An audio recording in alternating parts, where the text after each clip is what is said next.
again, Rubin will start with his talk. And we hope that it will be so. Thanks for your patience. I want to talk about AI approaches to medical imaging. I'm at Stanford in biomedical data science, radiology, and medicine. I want to start by acknowledging all the work we've been talking about has been done by people in my group, as well as collaborators shown on the slide, and support largely from NIH, with some coming from a couple of the companies as shown. Okay, hold on a second. We gotta continue. Okay. Let's hope we can.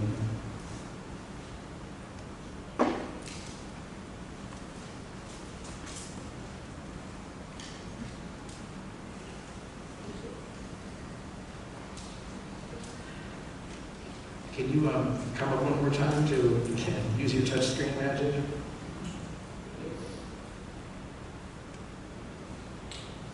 It doesn't like my touch.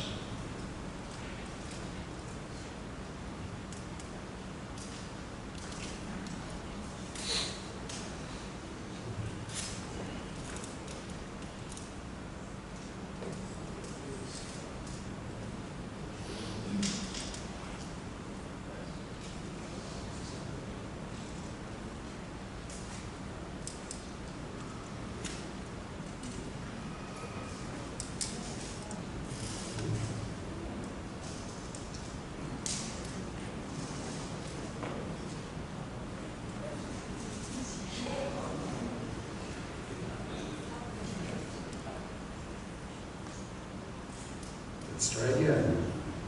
Okay, so the key points. We need artificial intelligence medicine. I'm going to be, I'm a physician, I'm also a data scientist, so I'm going to be talking about AI applications and techniques related to medicine. Those of you who work in other fields, I think a lot of the techniques are translatable. But in the medical field, there's a critical need to deal with the flood of data clinicians deal with, and I'm going to be focusing largely on radiologists and pathologists. And the goal is to help them to better manage the flood of data that's coming in, and we need these methods to help better enhance the interpretation process to enable a paradigm called precision medicine and precision health. I'll talk about that a little later. Now, the thing is, when you think of AI in medicine or imaging, you probably are thinking detection and diagnosis and image classification. That's really where most of the current work is. But that's not actually where most of the clinical impact lies. And I'll be talking about the importance of these applications that enable clinical predictions, which is something clinicians can't do well without computer help. The other thing I want to emphasize is that these techniques involve creating models using different approaches. I mean, there's deep learning, but that's actually one class of problems. I'm going to also talk about using predefined features or a class of computer vision methods, and I think there are trade-offs of problems where you'd actually want to use one or the other. And although those predefined image feature methods are considered classical or old school, actually medical applications where data is limiting, they have a very important role, and I'll be emphasizing that. There are a number of AI challenges, and we're not even at the top of the hype curve yet, I believe. And there are important challenges that need to be addressed, and I'll be talking about some of those challenges in this brief talk, particularly data quantity and quality, integrating domain knowledge into these models, which are largely purely data-driven at this point, and how can we leverage data from more than one institution. Finally, I will end by talking about the important need for testing these in clinical practice, because just because they're FDA cleared doesn't mean they actually work as well in clinical practice as they did in the data that was used to get the clearance. So here's an outline of what I'll go through. I first want to talk about the motivation. I'll talk about some of the applications and then talk about the challenges. So the motivation, if you're not already familiar with it in medicine, I said at the outset there's a lot of data for clinicians to process. And that's illustrated in this slide, looking at how many CT images were in a typical, typical CT exam in 2001 compared to 2018. And in green in the column on the left, you can see on the order of about 100 images per CT study back in 2001. And now we've increased 5 to 10-fold. So the human being who's looking at more and more images and more studies per day starts to feel like Lucy in the Candy Factory. And the challenge is humans' capacity doesn't scale as fast as the data scaling. So you need ways to help clinicians see all that information and all those images that's exploding. The other one, which is you might not hear as much about, and is actually even more important than flood of data, is variation in clinician performance. And it's actually difficult to measure in most clinical areas, but it is measurable in a few areas like mammography interpretation. And this was a study that really graphically illustrates the problem of variation in clinician practice, particularly mammography interpretation. 127 radiologists were given test sets of images, so all the same images, a certain number of cases are positive, a certain number of cases are negative, and we have RSI space, sensitivity versus specificity. And if the practitioner is doing well, the radiologist reading your films, you'd like them to be in the upper left corner, perfect sensitivity and specificity. Unfortunately, it looks like a shotgun was shot at this graph. There's actually a few practitioners practicing at 0% sensitivity. God forbid you have them read your films. So this is a graphic illustration of variation in practice is real. It's the whole motivation of, well, maybe we need a second pair of eyes on the images of how clinicians perform at higher levels of performance. Studies are actually now looking at how can you reduce variation. The current approach is, well, just make people read a certain number of cases of a certain type per year. That's sort of the sledgehammer approach. If you don't read more than 500 mammograms a year, you shouldn't do mammography interpretation. And that kind of thing is the basis of certification. But we have more specific ways of helping people at decision support, and that's the motivation of AI. So the whole view of this is, the goal is, like in mammography, you have the image, and the radiologist will still go ahead and interpret it, but there'd be an AI model as a second pair of eyes helping and giving them some feedback about, you know, maybe you should consider this or that. That's sort of the goal. So now I want to just focus more on the technical and clinical applications. And as I said at the outset, when you say AI, you're probably thinking deep learning, and that's important, and that's under the category of unsupervised feature learning, but I also want to emphasize the role of predefined features, which is classic machine vision, or sometimes put under the label radiomics. Still a very important paradigm, particularly in settings where you have limited data. So in the radiomics paradigm, you actually take a problem and you say, well, what are the signals in the image that a radiologist or a biologist or an expert who looks at the images knows are important? And then you make a computer algorithm to pull those features out. And so there's a series of steps that need to be done to put that pipeline into process. First, you have to have an automatic detector that will find the area of the image that's got the lesion, and the area that needs to be characterized. And then it needs to be outlined automatically, and that's called segmentation. And then features need to be extracted from that region, that's feature extraction. And finally, you end up with a vector of features, and then you have some label that you're going to predict, and you put that into one of many different machine learning models. So the important thing about the radiomics paradigm is that there's a pipeline that's got to have automatic detection, segmentation, and feature extraction. As opposed to the deep learning or unsupervised feature learning umbrella of problems where it's a lot simpler. You have a model, and you put the input data in, and there's no expert and no feature engineering or no fancy computer science. You have to pick the right architecture and good practice in training the model, but you go right from raw data to prediction, and you train what is in essence a just much more highly parameterized model than the models that are used in traditional radiomics type work. The difference in this paradigm is, well, high school students can build these models. On the other hand, there's no injection of knowledge into these models. In the feature engineering paradigm of radiomics, you've got an expert who's already guided the computer scientist who's developing the algorithm as to what's important for the algorithm to look for in the image. In the deep learning scenario, you trust that the algorithm will learn all those features. The assumption is there's enough information in the data, i.e. a huge data set is needed to learn and recognize all those features. The big weakness, therefore, is you need highly representative training data sets. So the radiomics paradigm, very simply, is you've got some set of data, you've got an expert to generate features, you'll pull out those features after you automatically segment, detect, segment, and extract features. And if it's a good ideal world, if you have really good features, and if the characteristics of the disease is separable in that space, you'll end up with something that looks like this, plotting the first two principal components of the space of all those features. And we've got some different labels here, patients who've got a malignant disease who respond to treatment, and those who don't respond, benign and undefined disease. And so if it works out well, you've got a separable space where all the points, each point is a different patient, a different case, who have the colors or the labels. And if it is separable, you can develop a classifier that will predict or classify the patient properly. So that's the radiomics paradigm. The unsupervised feature learning paradigm, or most commonly deep learning method, as I said, doesn't require that feature engineering.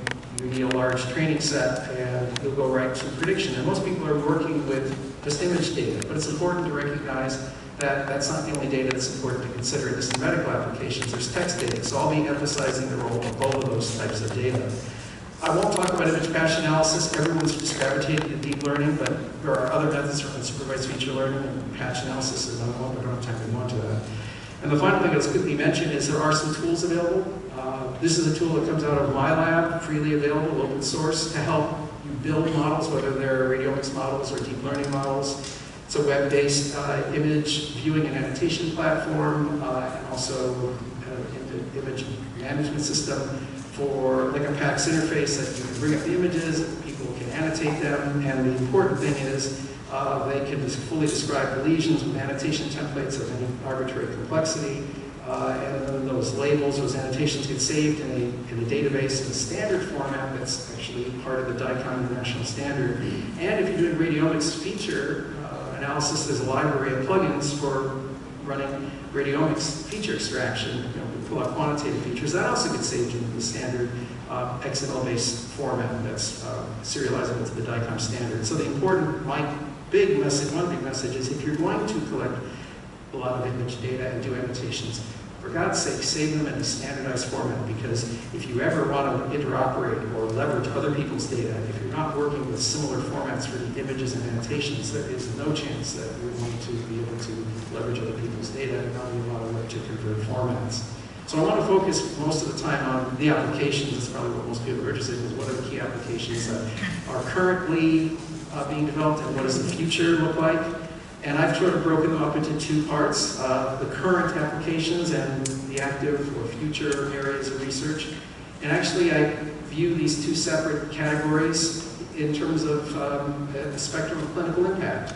I take the controversial position that I think that disease detection, segmentation, and diagnosis actually have very little impact on medical practice, because patients aren't dying left and right on the streets because radiologists can't detect, segment, or diagnose disease. I mean, yes, people will quote, people make mistakes, and I showed you that scattergram suggesting, yeah, there's a lot of variability in practice. But actually, that variability doesn't result in people dying, it results in overdiagnosis, and we're doing more than we have to. So the real impact of these methods is going to be to reduce the number of false positives, reduce the overdiagnosis, which potentially improve the efficiency of care, but not necessarily, be the equivalent of preventing airplanes from crashing. On the other hand, treatment selection, response assessment, and clinical prediction of all kinds are things that clinicians cannot do well. In fact, if you've ever heard, what treatment should I do? Well, get a second opinion. Well, that means there's variation in practice, and there's no one who's the perfect expert. And clinicians don't have good tools for making clinical predictions, figuring out what is the best treatment.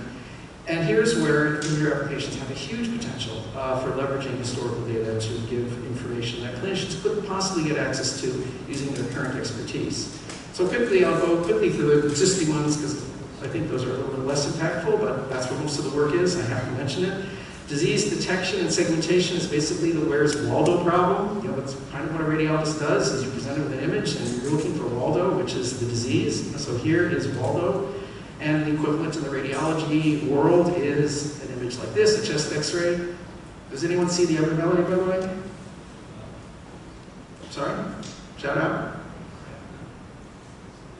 Anything strike you?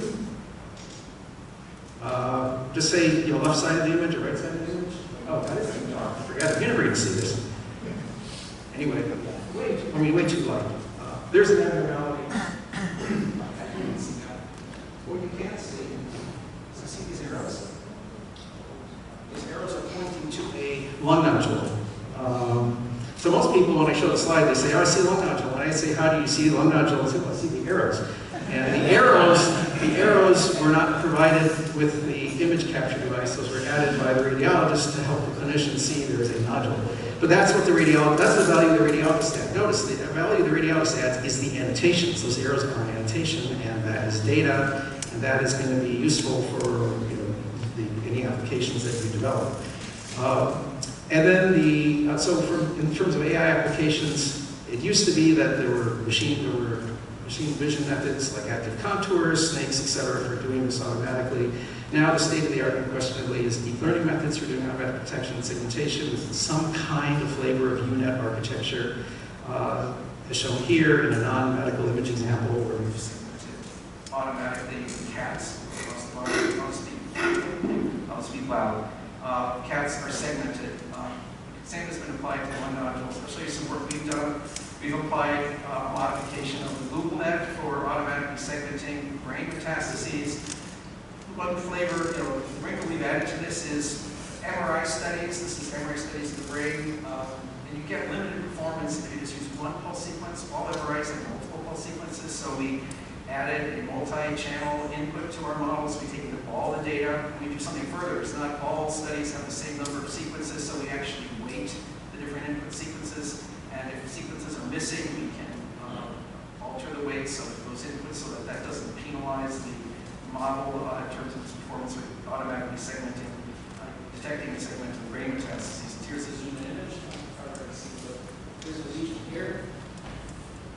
The yellow is the predicted area, and the red surrounding, there's a little bit of red in the same region, which is the radiologist's ground truth annotation. So, and many people doing this kind of work. So automated segmentation, state-of-the-art UNet type deep learning architectures. I want to also emphasize that you can actually build pretty powerful models that can detect very small lesions. So here's an example from retinal imaging where we use a different architecture, flavor of UNet for automatically detecting tiny retinal hemorrhages. Yeah, it's too light for you to see the original photograph. You can see the circles, but if you got up close, there's a little tiny red dot in the middle of the white circle, which was outlined saying there's a tiny hemorrhage here. And on the left-hand side, the red areas are high probability of a hemorrhage, and there's a certain number of false positives that all of the true hemorrhages are being picked up. So diagnosis is the problem of, I found a lesion, now what is it? Is it Waldo, or is it something that looks like Waldo? And the radiology equivalent example, there are two lesions here. Is it Waldo? Is it a cancer, or is it something benign? And on the left is a benign lymph node. It's hard for you to see probably the two lymph nodes. This is really neat imagination of radiologists. Everyone should come up with something. There's a white area here, a white area here. Those are two different masses in the breast, and one's benign and one's malignant. But that's kind of what radiologists have to do is figure out. Wonderful, thank you. See that? Two different lesions look kind of the same. Now, how does a radiologist do it? Well, radiologists look at features. So when you look at the lesion on the left, especially if you came up close and looked at it, it's more sharply demarcated. Also, look at the tiny indentation here. This is just Conboy. And if you came up close and looked at it very closely, you'd see the margins of the image of the lesion on the image on the right is kind of fuzzy. So here's some features radiologists use. That dent in the lesion on the left is what's called a hilum, classic shape appearance of a lymph node. Those are benign in the breast. Lesion on the right with a poorly defined margin is the classic feature of malignancy. So those are kinds of things. So you have algorithms that detect those features and produce your diagnosis. So I'm going to show you an example of work we're doing in that space of automatic diagnosis. I don't want to show you something as uninteresting as an image classifier. I want to talk about something that's a little more interesting and cutting edge in real time. And so confocal lens microscopy is a modality where the urologist is putting a probe in the bladder or the GI tract, and they're looking at the surface of the mucosa and trying to find cancers. Typically, you'll get this kind of endoscopy exam if you already have symptoms suggestive of a lesion. They wouldn't do this in a normal person. So they're scanning, in this case, the bladder, and it's high resolution. The image on the top is what is actually being seen in the scope. And those kind of dark dots are actual individual cells. This is a high resolution technology that recently has come on the scene.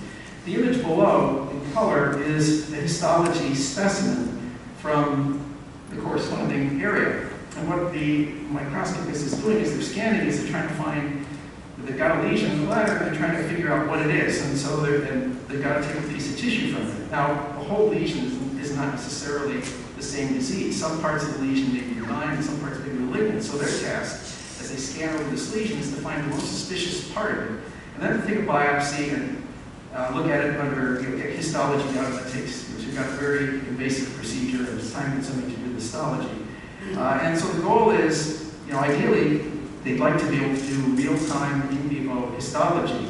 And it takes expertise to interpret these images. You don't have the benefit of color in the microscope. You've only got a black and white image. But the resolution is the level of pathology. And they have to distinguish diseases that can look kind of similar. So here are 5 different kinds of things they may see in the microscope. The first row is the low power view, just of the surface of the bladder, and you can see bumps, which are the lesions of the bladder. And then the middle row, black and white, is what they're seeing through the endomicroscope. It's high resolution view. And then the lower row is, if they took a piece of tissue, what the histologist would see with the histology. And it takes hours to generate the lower image. So ideally, you want them to have a very quick way of figuring out what's the most suspicious area to be taking that biopsy from to get the definitive diagnosis. And so that's yelling deep learning. And it really is basically an image-based classification task, but instead of doing it on an individual image, you can do it on every frame of a real-time exam. And because they film these exams, and so we're building models of the epithelium as they're scanning to produce a real-time. Okay, that's better. To put a real-time movie. So.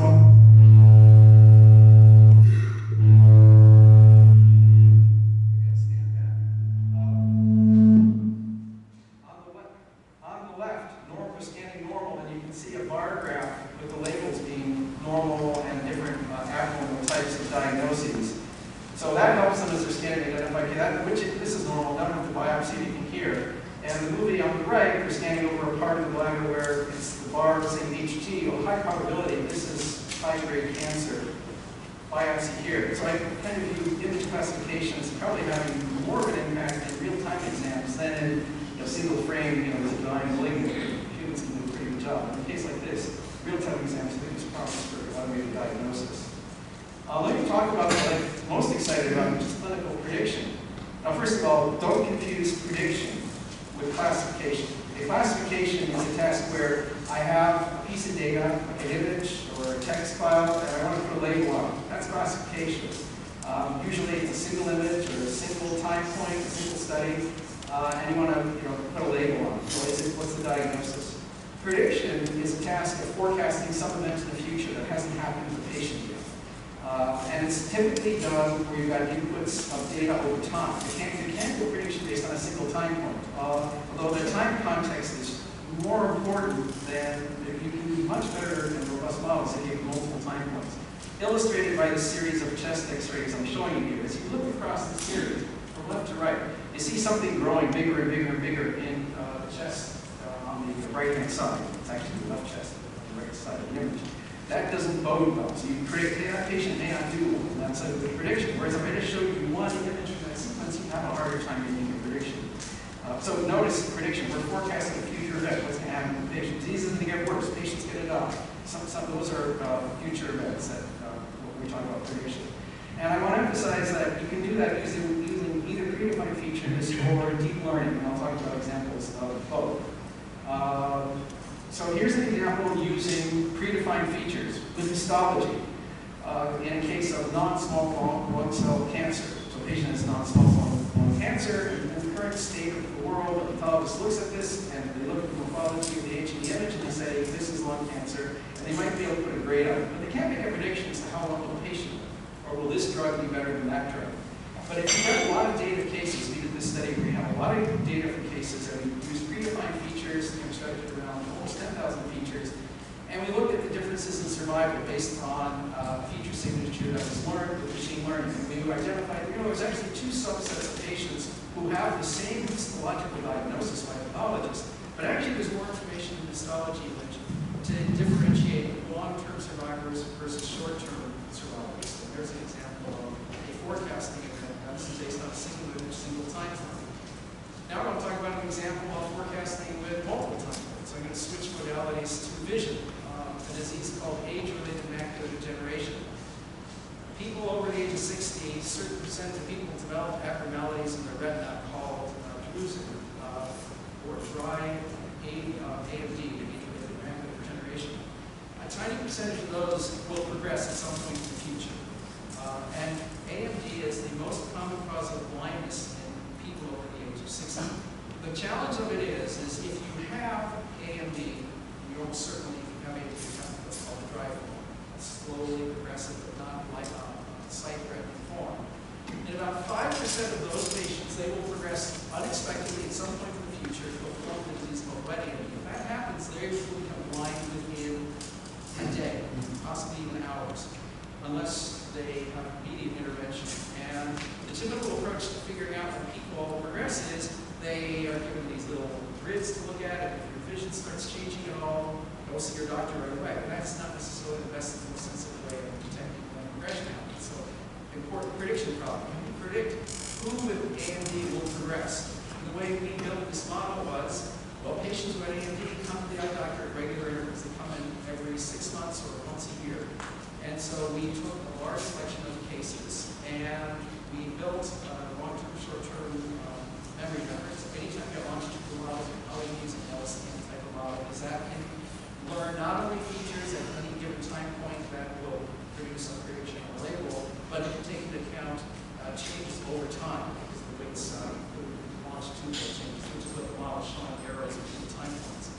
And so when the model gets trained, if you've got like 10 or 100 prior time points, that's all feeding into information that will be used at the final time point to make a prediction. So the vertical columns, you've got the image data, and in this case we had some clinical data. The red boxes and blue boxes represent the image data and some non-image data.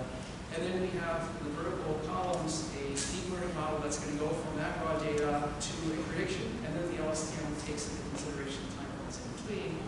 And the context in which this would be operationalized is patient has historical time points.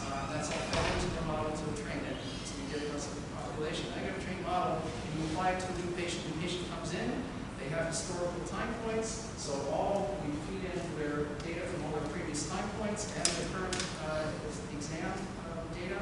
And prediction is produced out of the final column on the right. And that's going to be the prediction of, are you going to progress within the next X time period. And we built a model to make a prediction at 3 months, which is probably, you could make it even shorter, but at this point, the state of the art in trying to make a prediction is actually on the order of a year. We built a model to make a prediction within 3 months, and to try to predict, okay, you can progress within 3 months, yes or no, binary prediction. And the AUC of the model for making prediction is shown on the right. And you can see the area of the curve for that prediction is 0.96.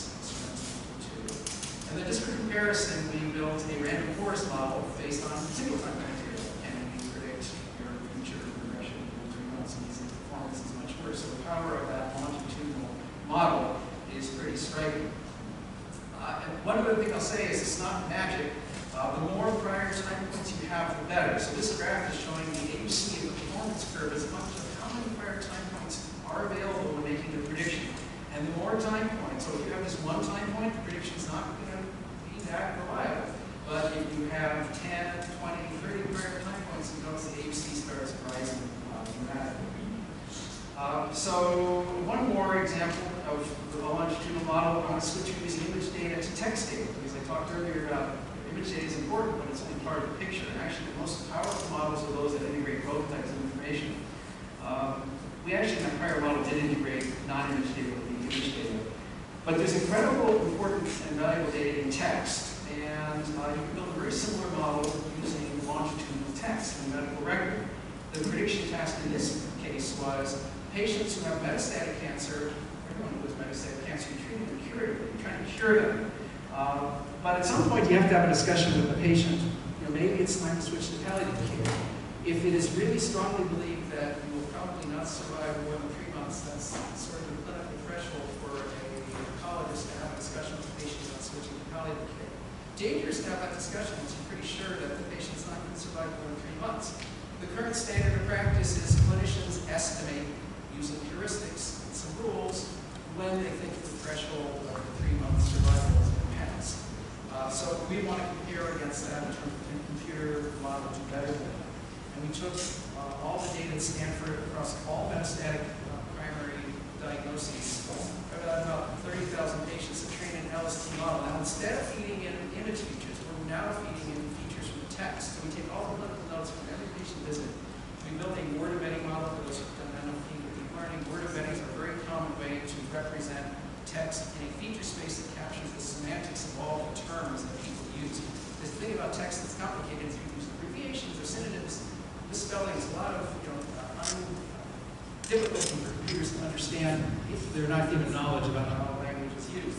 The beauty of word embeddings is if you have a lot of text, you can train these word embeddings to find a space for all the terms that where each dimension in the vector of the embedding is semantically distinct. And therefore, that's a much preferable framework for representing text, and then you can build deep learning models that tell us the predictions off of the signals that are in text.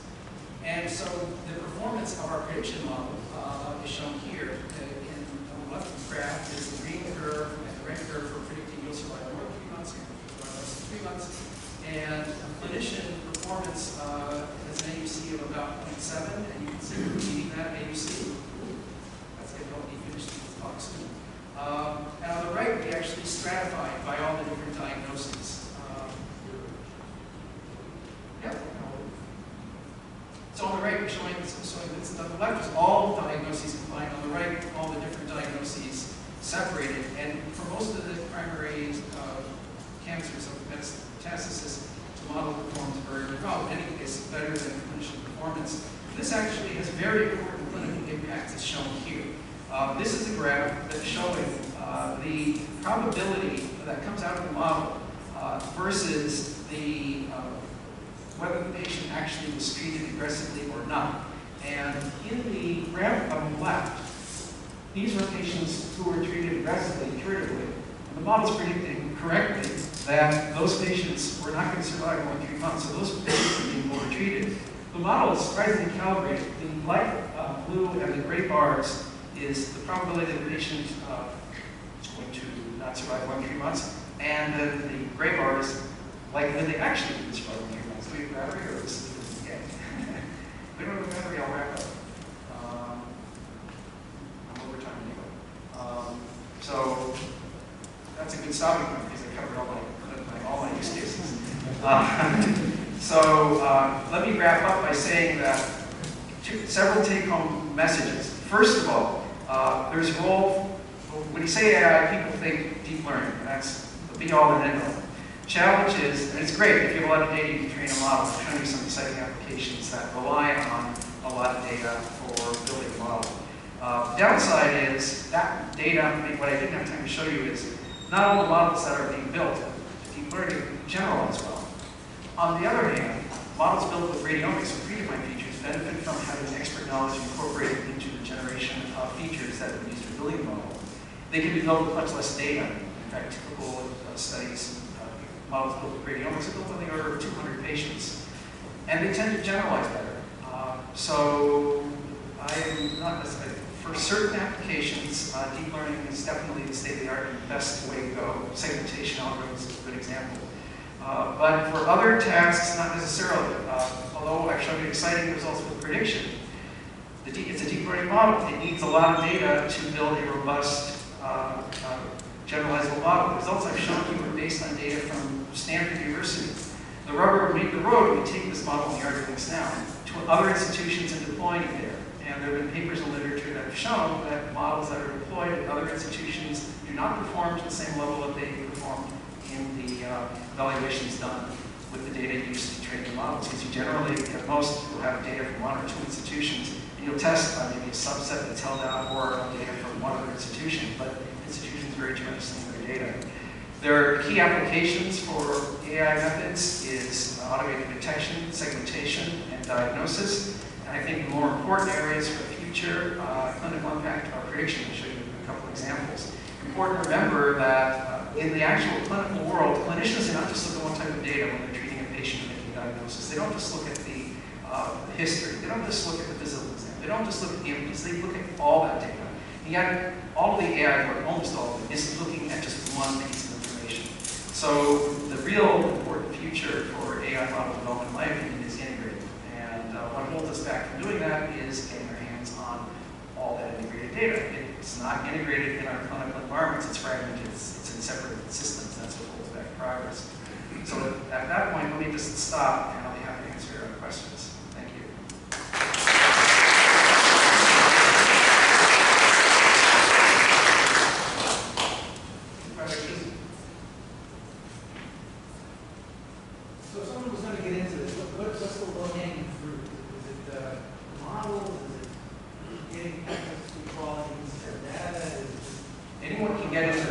high school students doing projects. There's public data available. The issue is you can get into it, you can build a model. So the bigger question is, can you do something that's going to be impactful and useful? Most of the public data available, in my opinion, is of limited value for real important clinical applications, other than segmentation. So building an automatic segmenter, there's a lot of, definitely use good models for that. And there are a number of challenges that are focused on that example, that kind of thing, or lesion detection. And a few things in diagnosis, but I've yet to see a challenge or a public data set that's going to be useful for doing something in terms of diagnosis that's going to move the needle in terms of clinical practice.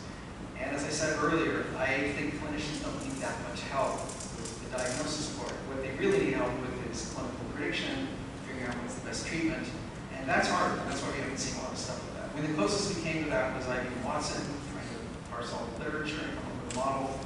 That didn't work out as well as people hoped. That's hard. A lot of it's a problem. So first, so to answer your questions, anyone can get started. There's a lot of public data, but if you want to do something with real impact, you've got to get your hands on more than just what's in the public. It's very limited what's publicly available for good reason. I mean, privacy concerns, the cost of making data identified. Who put these data out in the public? I mean, there are academics who've done it, either a challenge has done it, or have resources to fund the collection, or an academic person who's published to death out of a data set and will submit them. Those tend to be older data sets. And that's the other problem, is data evolves. Our imaging modalities evolve. The way we do CT now is not what we did 5 years ago. So you may build a wonderful model on a particular data set, and then 5 years later, it's not going to perform as well because the imaging technology keeps changing, keeps improving, keeps inputs that are changing. So those are some of the things. Any other questions? Yeah. I find it interesting that you're using image data and text data to improve the predictive capability. I'm wondering, as you said, it's great if you can standardize annotation. But how useful is the information in today's EHR? Yeah, I mean, so definitely more useful than nothing. But good point about the EHR. The image data is higher quality than the EHR in the sense that the image data comes off of these imaging acquisition devices, generally high quality data unless the patient moves or the technologist sets up the machine wrong. But the data that's in the EMR is human entry, and humans are notoriously bad at entering what one might call complete information or consistent information. There's a lot of noise in the EMR. The other thing that's important to the EMR is it has some codes. Those codes aren't necessarily related to characterizing the patient's condition, they are related to billing. That's been very well recognized by health service researchers that you have to take the codes to be able to solve. Still, that's better than nothing, although most of the current work is focused on NLP analysis of the clinical notes, recognizing and just the potential limitations of those, given how messy the text is. But at least that comes close to capturing what is the nurse clinician's perspective on what's going on with the patient. And I think it's useful, the results we and other people have analyzing clinical note data looks promising in terms of adding value to what human beings can do according to that tape themselves. But they don't do it, they're too busy. If you ever go see a doctor, you know how much time you spend thumbing through all the previous visits in your chart. Classic radiologists will do is they'll put up 2 images, a chest x-ray from today and yesterday, and show it to a resident and say, the patient's getting worse, and the resident will look at the image and say, yeah, it looks like the same, the patient's okay. Then the attending physician puts up an image from a year ago. And oh, well, there's a huge increase in that one now. I mean, no change in 1 day, but in 1 year, big change. So there's a huge amount of information over this big long-term course. That perspective isn't usually assimilated by humans, but it's easily assimilated by machines, both text and images. So that's why we focus on that as an opportunity. Any other questions? Yeah. Okay, only one more. Okay. All right, so I mean, the big challenge you pointed out is really, okay, how do we evaluate knowing what we have before it's a better treatment plan? Is it, like, to me, it seems like it would be a huge challenge to gather that data, though, because all of a sudden, when the patients get diagnosed and they have their initial treatment, oftentimes the data either is protected by privacy, or alternatively, there just isn't, because if someone goes on with a happy, healthy life, there's no data. Or if they, move to a different country and they pass away, there's no data. So how do you propose overcoming that challenge? So 2 things. So unfortunately, the computer died, so I didn't get a chance to talk about some of the challenges that we're coming with. But the data challenge is an important one I'm particularly passionate about, because I've yelled again and again, yeah, we need as much representative data as possible. We need as much representative data as possible, and yet in my studies and Stanford data and other studies, even commercial products, data in a few institutions. So to me, the real promising future is federated learning, where you have, instead of bringing data to a model and centralizing data, you're right, HIPAA, privacy, and also IP people, even if they can share the data, it's valuable to them. So sharing isn't happening. Whether it's even in non-commercial settings, in academic settings, academics don't share data with other academics because there's value in terms of publication, etc.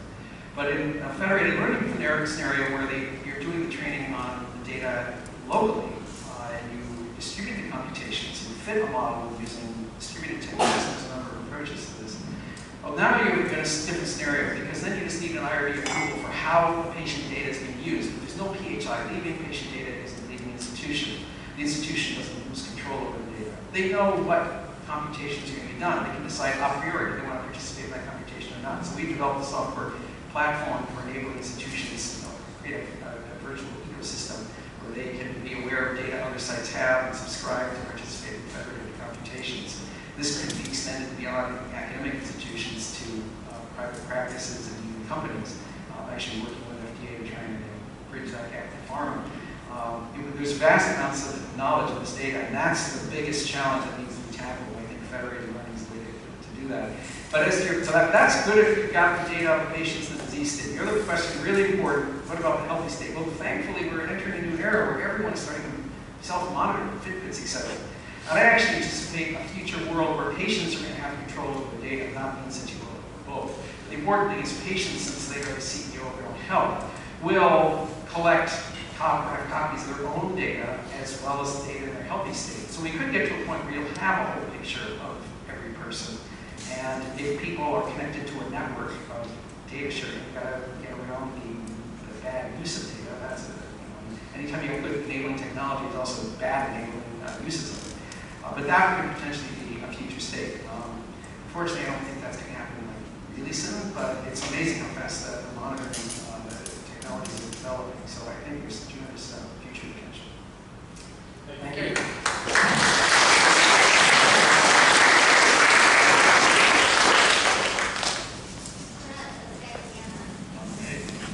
So thank you, Daniel, for the very good lecture.